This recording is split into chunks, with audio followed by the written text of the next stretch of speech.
আসসালামু আলাইকুম, welcome back to my channel Excel Cozy Cafe. বন্ধুরা, যথারীতি হাজির হয়েছি নতুন একটা ভিডিও নিয়ে। এটা একদম প্রফেশনালদের জন্য, যারা পাওয়ার পিভট বা পাওয়ার করি পিভট টেবিল নিয়ে কাজ করেন তাদের জন্য এইটা খুবই ইফেক্টিভ একটা টিপস। তো আমরা যারা প্রফেশনালি কাজ করি, আপনারা জানেন যে আমরা হয়তো একটা শিট বা শিটের ডাটার উপরে আমরা পিভট টেবিলটা অনায়াসে করতে পারি, কিন্তু যদি মাল্টিপল শিট থাকে সেক্ষেত্রে আমরা কিভাবে একটা শিটের ভিতরে নিয়ে পিভট টেবিলে অ্যানালাইসিস করতে পারি, এবং এটা প্র্যাকটিক্যাল লাইফে হরহামেশা এই ধরনের ডাটা থাকে। সুতরাং যারা প্র্যাকটিক্যালি কাজ করেন তাদের জন্য এই টিপস অ্যান্ড ট্রিক্সটা খুবই ইফেক্টিভ হবে আশা করি। তো যথারীতি আমি দেখেন এরকম একটা ডাটা অলরেডি আমি এরকম একটা ডাটা অ্যানালাইসিস করেছি। ডিপার্টমেন্ট ওয়াইজ অ্যানুয়াল স্যালারি, এখানে আইডি আছে, নাম আছে।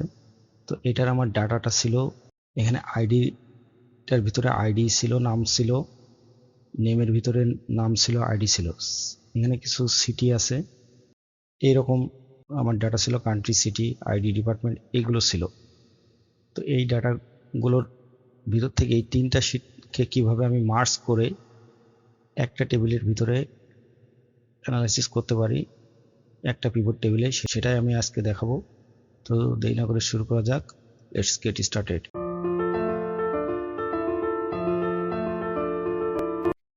তো আমি যথারীতি এই ফাইলটা ক্লোজ করে দিয়ে আরেকটা ফাইল ওপেন করছি আপনাদের সুবিধার্থে। দেখেন এখানে আইডি আছে, নাম আছে, এখানে নেম শিটের ভিতরে আইডি আছে, নাম আছে, সিটির ভিতরে আমার ডিপার্টমেন্ট আইডি, কান্ট্রি, সিটি, এগুলো আছে। তো এই সবগুলো ডাটাগুলোকে আমি পাওয়ার পিভটে অ্যানালাইসিস করার জন্য আপনাদের যেটা করতে হবে, প্রথমেই ডাটাগুলোকে টেবিল ফরম্যাটে কনভার্ট করে নিতে হবে। আমি অলরেডি ডাটাগুলোকে টেবিল ফরম্যাটে কনভার্ট করে নিয়েছি। যদি টেবিল ফরম্যাটে কনভার্ট না করে থাকেন তাহলে ডাটাগুলোকে জাস্ট সিলেক্ট করে কিবোর্ড থেকে কন্ট্রোল টি ক্লিক করে অ্যাড টু ডাটা মডেল এখানে ক্লিক করতে হবে।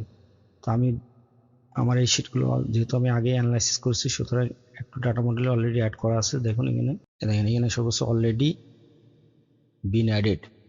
তো আমার এখানে আর দরকার পড়বে না, তো আমি এটা ক্লোজ করে দিই। তো আমি সবগুলো শিটের ডাটাকে এইভাবে আমি অ্যাড টু ডাটা মডেলে করে নিয়েছি। তো এখানে আর একটা জিনিস আমি বলে রাখি, এখানে এই যে পাওয়ার পিভটের যে অপশানটা আপনারা দেখছেন, এটা রিবন সেটিং এর ভিতরে আছে। রিবন সেটিং এ যদি আপনারা নর্মালি এই জিনিসটা না পেয়ে থাকেন, সেক্ষেত্রে রিবন সেটিং থেকে এই জিনিসটা করে নিতে পারবেন, অথবা এই জিনিসটা আপনারা এই ট্যাবটা আপনারা ডাটা থেকে এই অপশানগুলোর ভিতরে পাবেন, এই যে go to power pivot window. Okay, তো যেহেতু আমার পাওয়ার পিভট আছে, সেখান থেকে আমি জিনিসটা দেখানোর চেষ্টা করছি। তো ডাটা মডেলে অ্যাড করার পরে আমার যেটা কাজ হবে, আমি জাস্ট ম্যানেজে চলে যাব। এখান থেকে আপনারা দেখেন আমার আইডি, নেম, সিটি, এগুলো সবই আমার এই শিটগুলো আমার এখানে চলে আসছে। তো এখান থেকে জাস্ট একদম সিম্পলি কাজ, এই ডায়াগ্রাম ভিউতে যাব। ডায়াগ্রাম ভিউয়ের ভিতরে দেখেন আমার অলরেডি যেগুলো আমি রিলেশনশিপ বা কানেকশন তৈরি করেছি সেটা আমার এখানে দেখাচ্ছে। তো আমি এই কানেকশনগুলো ডিলিট করে দিলাম, এই টেবিলেও আমি আপনাদের ডিলিট করে দিলাম। ডায়াগ্রাম ভিউতে এইভাবে আমার যেহেতু তিনটা শিট আছে, তিনটা টেবিল এইভাবে ওপেন হবে। তো এই অ্যানালাইসিসের মূল বিষয়টা হলো যে আপনাকে এই তিনটা টেবিলের ভিতরে রিলেশনশিপ তৈরি করতে হবে। তো রিলেশনশিপ তৈরি করতে গেলে দেখুন আমার এই আইডির ভিতরে আইডি আছে, এইখানে নেমের ভিতরেও আইডি আছে, আবার সিটির ভিতরেও আইডি আছে। তো নর্মালি আমার যেটার সাথে যেটা ম্যাচ করে সেটাকে আমার রিলেশনশিপ তৈরি করতে হবে। জাস্ট মাউসটা চেপে ধরে আমি এখন এই আইডির ওপরে ছেড়ে দিব, এবং এখানে একটা কানেকশন বা রিলেশনশিপ তৈরি হয়েছে। এখানে যদি আপনি এখানে ক্লিক করেন, দেখেন এখানে শো করতেছে যে এইটা এবং এইটা, এই আইডির ভিতরে এই দুটো টেবিলের ভিতরে রিলেশনশিপ তৈরি হয়েছে। সিমিলারলি আমি এই আইডি থেকে এই আইডিটা দিলাম, ঠিক আছে, এটা রিলেশনশিপ তৈরি হলো। এখন এই রিলেশনশিপ তৈরি হওয়ার পরে জাস্ট আমি চলে যাব পিভট টেবিল, এখানে নিউ ওয়ার্কশিটে ক্লিক দিব, নতুন একটা পিভট টেবিল তৈরি হবে। তো পিভট টেবিলের এই উইন্ডো আসার পরে দেখুন আপনি বামে এখানে 3টা টেবিল এখানে একসাথে চলে আসছে। দেখুন কত চমৎকার। এখন আপনার যে টেবিলের থেকে ডাটা দরকার সেই ডাটাগুলো নিয়ে আপনি অ্যানালাইসিস করতে পারবেন। তো সিম্পলি আমি যদি আইডি থেকে আইডি নিলাম, এখান থেকে নেম নিলাম, এখন এখানে আমার সেটিংয়ে পাওয়ার পিভটের সেটিং থেকে অপশন থেকে ডিসপ্লে ভিউ থেকে আমি ক্লাসিক ভিউ দিব। ঠিক আছে,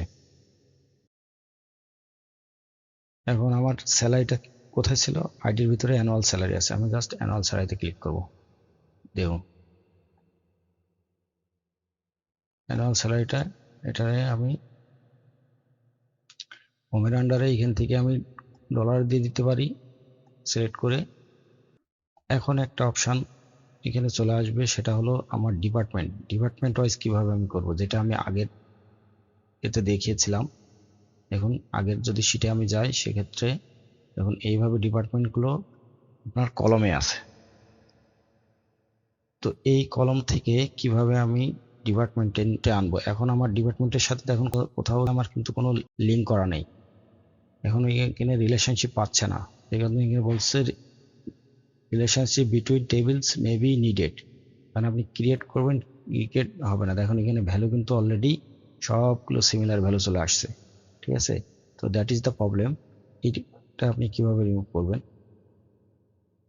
তো জাস্ট আমি যেহেতু ডিপার্টমেন্ট আমার এখানে রিলেশনশিপ তৈরি করা নাই, সেক্ষেত্রে আমাকে একটা ডিপার্টমেন্টে রিলেশনশিপ ডুপ্লিকেট, যেহেতু রিলেশনশিপ আছে এখানে দেখুন অনেক সব ডিপার্টমেন্টের ডুপ্লিকেট আছে। অ্যাকাউন্টিং, ইঞ্জিনিয়ারিং, দেখেন এখানেও অ্যাকাউন্টিং আছে, ইঞ্জিনিয়ারিং আছে। তো এইটা করতে গেলে আপনাকে যে একটা কাজ করতে হবে সেটা হলো জাস্ট এটারে আমি ডিপার্টমেন্টটা উঠিয়ে দিই। আমি যে শিটে আছে এই যে ডিপার্টমেন্ট আছে, তো ডিপার্টমেন্টটারে আমি জাস্ট কপি নিলাম, আমি এই নতুন শিটে আসলাম। এখানে দেখুন আমার এই শিটের ভিতরে আমার ডিপার্টমেন্টটা ছিল, আমি এটা এই যে ডিপার্টমেন্ট আছে। তো এই ডিপার্টমেন্টে আমি যেটা করব, এই ডিপার্টমেন্টে এখানে দেখুন যেহেতু ডিপার্টমেন্ট এখানে 1 2 3 4 5 6 7টা ডিপার্টমেন্ট এখানে কিন্তু বারবার রিপিটেড। তো এটাকে আমাকে ইউনিক করতে হবে। তো জাস্ট ডিপার্টমেন্টগুলোকে আমি সিলেক্ট করে পাশে একটা পেস্ট দিলাম। তো এটারে আবার কন্ট্রোল টি দিলাম, দিয়ে টেবিল ফরম্যাটে কনভার্ট করে নিলাম। এখন জাস্ট এই যে টেবিল ডিজাইন থেকে রিমুভ ডুপ্লিকেট। ঠিক আছে, এই 7টা দেখেন, এই 7টা আমার এটা ইউনিক ডিপার্টমেন্ট চলে আসছে। এটারে এখন আমি পাওয়ার পিভটে যেয়ে অ্যাড টু ডাটা মডেলে ক্লিক করব। ওকে, দেখুন এখন ডিপার্টমেন্ট চলে আসছে। এই সিটির ভিতরে ডিপার্টমেন্ট ছিল, নতুন একটা ইউনিক ডিপার্টমেন্ট। এটারে আপনি ইচ্ছা করলে নাম চেঞ্জ করে দিতে পারেন, রিনেম ইউএনআই ইউনিক ডিপার্টমেন্ট। ওকে, তো ইউনিক ডিপার্টমেন্ট আর এই ডিপার্টমেন্টের সাথে আমি এখন রিলেশনশিপ তৈরি করব। দেখুন এখন আমি পিভট টেবিলে ফিরে আসলাম। এখন জাস্ট আপনি দেখেন নতুন করে একটা ইউনিক ডিপার্টমেন্ট তো এখানে চলে আসছে। তো এখন আমি ইউনিক ডিপার্টমেন্টে ক্লিক করব। ইউনিক ডিপার্টমেন্টে ক্লিক করে জাস্ট আমি এইটারে কলামে দিয়ে দিব। ওকে, দেখুন কত চমৎকার। এখন আমি জাস্ট এটারে আর একটু সুন্দর করার জন্য আমি সম্পূর্ণ ডাটাটা সিলেক্ট করে টেবিল ফরম্যাট থেকে এটা ক্লিক করলাম, যে লাইট স্টাইল, এখান থেকে আমি ভিউতে গিয়ে গ্রিড লাইনটা উঠিয়ে দিলাম। ঠিক আছে, দেখুন কত চমৎকার। এখন যদি আমি এখানে DPRT department wise annual salary colour দিয়ে দিলাম, এখানে আমি একটা ফ্রিজ দিয়ে দিলাম। দেখুন কত চমৎকার। এখানে 3টা শিট থেকে একটা পিভট টেবিলে কানেক্ট করার পরে আপনার এটা অ্যানালাইসিস করা। তো এটা খুবই একটা চমৎকার একটা টিপস। এর কিছু লিমিটেশনসও আছে, যতটা সহজ, যে জিনিসটা যত সহজ তার প্রবলেমও অতটা বেশি। তো এই ধরনের যে লিমিটেশনসগুলো আছে সেটা করার জন্য আপনাদেরকে পাওয়ার পিভট ইউজ করতে হবে। পাওয়ার পিভট ইউজ করলে আপনি এই পাওয়ার পিভটের যে লিমিটেশনসগুলো আছে, ডুপ্লিকেটস রিলেটেড প্রবলেম, এই সবগুলো আপনি রিমুভ করতে পারবেন পাওয়ার কোয়ারিতে। তো পাওয়ার কোয়ারিতে আমি নেক্সট ভিডিওতে পাওয়ার কোয়ারি নিয়ে সেম আর একটা ভিডিওতে আমি আপনাদের দেখাবো, সেখানে আপনাদের যত ধরনের সমস্যা সমাধান হবে ইনশাল্লাহ। সবাইকে ধন্যবাদ। যারা আমার চ্যানেল অলরেডি সাবস্ক্রাইব করছেন তাদেরকে আরো ধন্যবাদ। যারা এখনো সাবস্ক্রাইব করেনি, please subscribe my channel so that you can get notification right away when the video is uploaded। এই ধরনের নতুন নতুন চমৎকার ভিডিও পেতে আমার চ্যানেলটাকে সাবস্ক্রাইব করে রাখুন। আপনাদের কোনো কমেন্টস থাকলে প্লিজ কমেন্ট করবেন। আবার দেখা হবে নতুন কোনো ভিডিওতে। সে পর্যন্ত সবাই ভালো থাকবেন, সুস্থ থাকবেন। আসসালামু আলাইকুম।